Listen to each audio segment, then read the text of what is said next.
الحمد لله نحمده ونصلي ونسلم على رسوله الكريم اما بعد فاعوذ بالله من الشیطان الرجیم بسم اللہ الرحمن الرحیم۔ غلط نیت کے ساتھ انسان کا کوئی بھی عمل کرنا یہ بعض مرتبہ اس عمل کو الٹا کر دیتا ہے، گناہ کا باعث بھی بنا دیتا ہے۔ ایک شخص اگر کسی سے قرض لیتا ہے اور قرض لیتے ہوئے وہ یہ نیت کر لیتا ہے دل ہی دل میں کہ میں نے تو واپس کرنا ہی نہیں، واپس کون کرے گا اس کو قرض، اور قرضہ لے لیا تو یہ قرض نہیں لیا، یہ حقیقت میں اس نے چوری کی ہے، یہ چوری ہے، کیونکہ دل میں اس کی غلط نیت تھی۔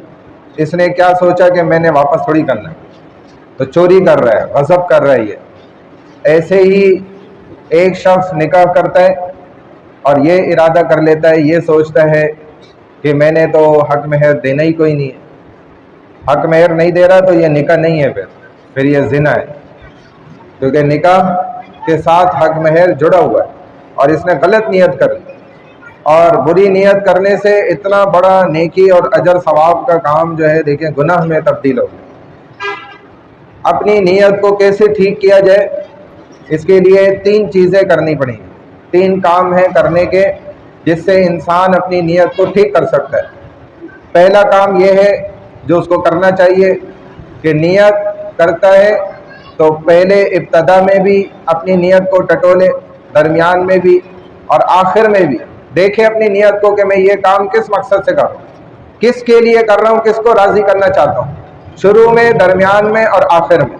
اپنے عمل کے نیت کو ٹٹولے، یہ پہلا کام کرنے کا ہے۔ اور دوسرا کام کرنے کا یہ ہے کہ نیک لوگوں کی صحبت میں بیٹھے، اللہ والوں کی صحبت میں بیٹھے کہ خربوزہ خربوزے کو دیکھ کر رنگ پکڑتا ہے،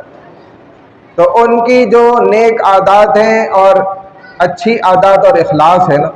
وہ اس کے اندر خود بخود اترنا شروع ہو جائے گا۔ جب اخلاص والوں کے اخلاص کو دیکھے گا تو اخلاص جلدی سے سیکھنا شروع کرے گا، اور اگر بدکاروں میں اور غیر اخلاص لوگوں میں بد نیت لوگوں کے ساتھ بیٹھے گا تو ان سے بد نیتی سیکھے گا اور ان سے اچھی تصحیح نیت نہیں سیکھ سکتا۔ اسی لیے نیک بزرگوں کے ساتھ بیٹھے،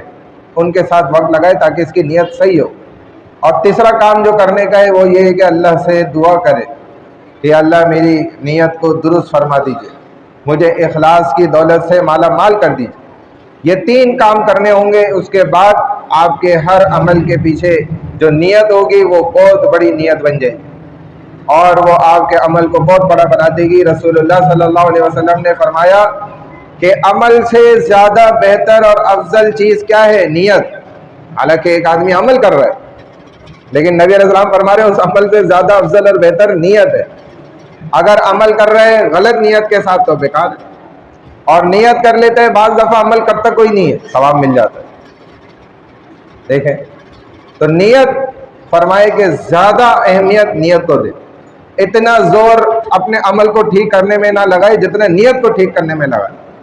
عمل کو بھی ٹھیک کرے، منع نہیں ہے، لیکن زیادہ زور نیت کی درستگی میں لگانا چاہیے۔ اگر نیت خراب ہے بڑے سے بڑے اعمال لوگوں کے ضائع ہو جاتے ہیں، اور یہ ہوگا قیامت کے روز۔ لوگ بڑے بڑے اجر و ثواب کے پہاڑ لے کر آئیں گے لیکن پیچھے نیتیں خراب ہوں، چنانچہ پھر اللہ بھی جب فیصلہ کرائیں گے اٹھا لوگوں کو کہ بھائی اس کے لیے تم نے کام عمل حج کیا تھا وہ فلانے کو دکھلانے کے لیے بلاؤ بھائی اس کو دے، اس کو اس کا اجر ثواب دے، عمرہ کیا تھا فلانے کو دکھانے کے لیے لے آؤ بھائی اس سے دلاؤ اس کو اس کا بدلہ،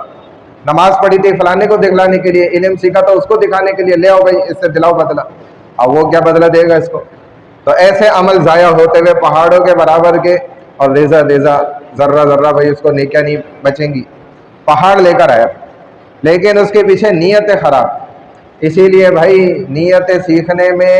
اللہ والوں نے 10 سال لگائے، اس میں سے 8 سال کہتے ہیں میں نے صرف نیت سیکھی کہ نیت کیسے ٹھیک کر۔ اللہ میں عمل کی توفیق عطا فرمائے۔ سبحان اللہ و بحمدہ، سبحانک اللہم و بحمدک، نشہد ان لا الہ الا انت، نستغفرک و نتوب الیک برحمتک یا